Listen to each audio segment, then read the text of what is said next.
News, सच जरूरी है। नमस्कार, आप देख रहे हैं MNS न्यूज लाइव। आप सभी का स्वागत है। मैं हूं आपके साथ मर्शिता। ये जानते देश और दुनिया की तमाम बड़ी खबरें। आसियान समिट में शामिल हुए पीएम मोदी। बोले 21वीं सदी एशिया की सदी है। One earth, one family, one future हमारा है मंत्र। दरअसल इंडोनेशिया में ईस्ट एशिया समिट की शुरुआत हो चुकी है। सबसे पहले प्रधानमंत्री मोदी आज सुबह इंडोनेशिया के जकार्ता में आसियान इंडिया समिट में शामिल हुए हैं। इस दौरान पीएम ने अपने 5 मिनट के संबोधन में कहा, 21वीं सदी एशिया की सदी है। One earth, one family, one future हमारा मंत्र है। पीएम ने आगे कहा, भारत के इंडो पैसिफिक इनिशिएटिव में अभी भी आसियान का प्रमुख स्थान है। आसियान भारत की एक्ट ईस्ट पॉलिसी का केंद्रीय स्तंभ है। आज वैश्विक अनिश्चितताओं के माहौल में हमारे आपसी सहयोग में वृद्धि हो रही है। हमारी साझेदारी चौथे दशक में प्रवेश कर रही है। इस समिट के शानदार आयोजन के लिए मैं राष्ट्रपति विडोडो का अभिनंदन करता हूं। आसियान समिट की अध्यक्षता के लिए उन्हें बहुत बहुत बधाइयां। इससे पहले जकार्ता पहुंचने पे पीएम मोदी का पारंपरिक अंदाज में स्वागत हुआ था। पीएम मोदी के साथ विदेश मंत्री एस जयशंकर भी आसियान समिट में शामिल हुए। पीएम मोदी ये दौरा भारत के 9-10 सितंबर को होने वाली G20 से ठीक 3 दिन पहले कर रहे हैं। रवाना होने से पहले उन्होंने कहा था, आसियान देशों के साथ जुड़ना भारत की एक ईस्ट पॉलिसी का जरूरी हिस्सा है। आसियान समिट 5 सितंबर से शुरू हो गई है और 8 सितंबर तक चलेगी। आसियान में Malaysia, Indonesia, Myanmar, Vietnam, Cambodia, Philippines, Brunei, Thailand, Laos और सिंगापुर शामिल है। नजर डालते हैं एक और खबर पर। अमेरिकी राष्ट्रपति बाइडेन कल भारत आएंगे। उनके साथ चलेगा 60 गाड़ियों का सबसे बड़ा काफिला। 5 वजहों से है ये खास दौरा। अमेरिका के राष्ट्रपति जो बाइडेन कल यानी 8 सितंबर को 3 दिन के दौरे पर भारत आ रहे हैं। ये राष्ट्रपति बनने के बाद उनका पहला भारत दौरा होगा। वो शाम को एयरफोर्स 1 से दिल्ली पहुंचेंगे। प्रधानमंत्री मोदी भी उन्हें रिसीव कर सकते हैं।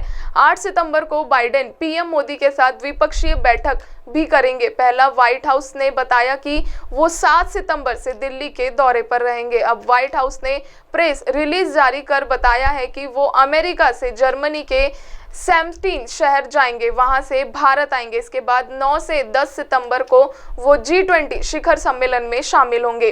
बाइडेन को दिल्ली के ITC मौर्या होटल में ठहराया जाएगा। बाइडेन की सुरक्षा के लिए अमेरिका की सीक्रेट सर्विस की टीम 3 दिन पहले ही भारत पहुंच चुकी है। बाइडेन सीक्रेट सर्विस के 300 कमांडो के सुरक्षा घेरे में रहेंगे। दिल्ली की सड़कों पर निकलने वाला सबसे बड़ा काफिला भी उनका ही होगा, जिसमें 55 से 60 गाड़ियां शामिल होगी। वहीं मीडिया रिपोर्ट्स के मुताबिक बाइडेन के लिए दुनिया की सबसे सेफ कार द बीस्ट को भी भारत लाया जा रहा है। इसी कार में बैठकर वो G20 समिट के लिए जाएंगे।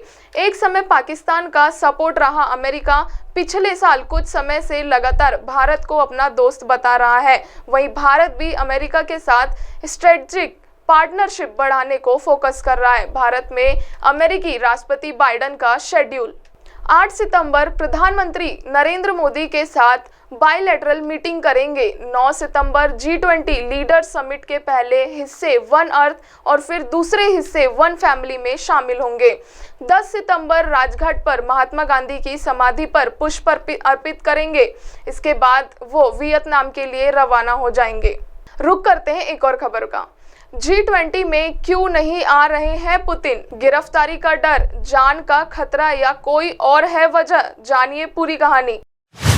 9 और 10 सितंबर को दिल्ली में होने वाली G20 समिट में 6 देशों के सबसे बड़े नेता शिरकत नहीं कर रहे हैं। इनमें रूस के राष्ट्रपति व्लादिमीर पुतिन भी शामिल है। हाल ही में साउथ अफ्रीका में हुई ब्रिक्स समिट में भी पुतिन शामिल नहीं हुए थे। पुतिन को अगस्त में तुर्की जाना था, लेकिन इन वक्त पर उनका दौरा रद्द हो गया था। 17 मार्च 2023 के बाद पुतिन ने किसी भी देश की यात्रा नहीं की। पुतिन ने 2019 में आखिरी बार जापान में हुई G20 समिट में इन पर्सन शिरकत की थी। 2020 में रियाद और 2021 में रोम में हुई समिट में भी पुतिन वर्चुअली कोहली शामिल हुए थे। 2022 में बाली में हुए G20 समिट में भी रूसी राष्ट्रपति मौजूद नहीं थे। 28 अगस्त को पुतिन ने भारत के प्रधानमंत्री नरेंद्र मोदी को बताया कि वे G20 में शामिल नहीं हो सकेंगे, उनकी जगह रूस के विदेश मंत्री सर्गेई लावरोव भारत आएंगे। एक्सपर्ट मानते हैं कि पुतिन यूक्रेन वार के बाद से ही वैश्विक स्तर पर अलग थलग पड़ गए हैं। पश्चिम देशों ने रूस के खिलाफ कड़े आर्थिक प्रतिबंध लगाए हैं। वे भारत में यूक्रेन युद्ध पर चर्चा से बचने के लिए भी इस समिट में शामिल नहीं हो रहे हैं। हालांकि इस समिट में भारत ने यूक्रेन को नहीं बुलाया। इसे लेकर G20 के सदस्य देश कनाडा के प्रधानमंत्री ने नाखुशी भी जाहिर की है।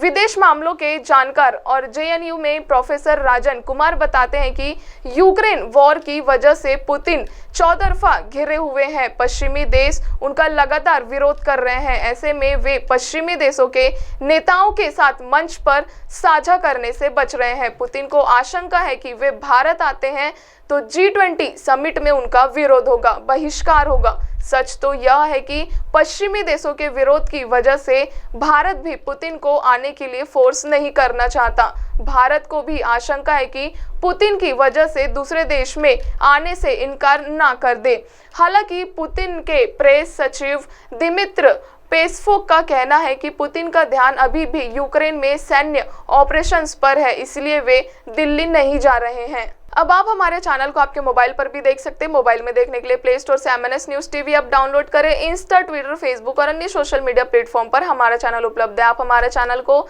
लाइव भी देख सकते हैं www.mnsnewstv.com पर। फिलहाल वक्त हो चुका है एक ब्रेक का। ब्रेक से लौटने के बाद देखेंगे देश और दुनिया की तमाम बड़ी खबरें। नमस्कार।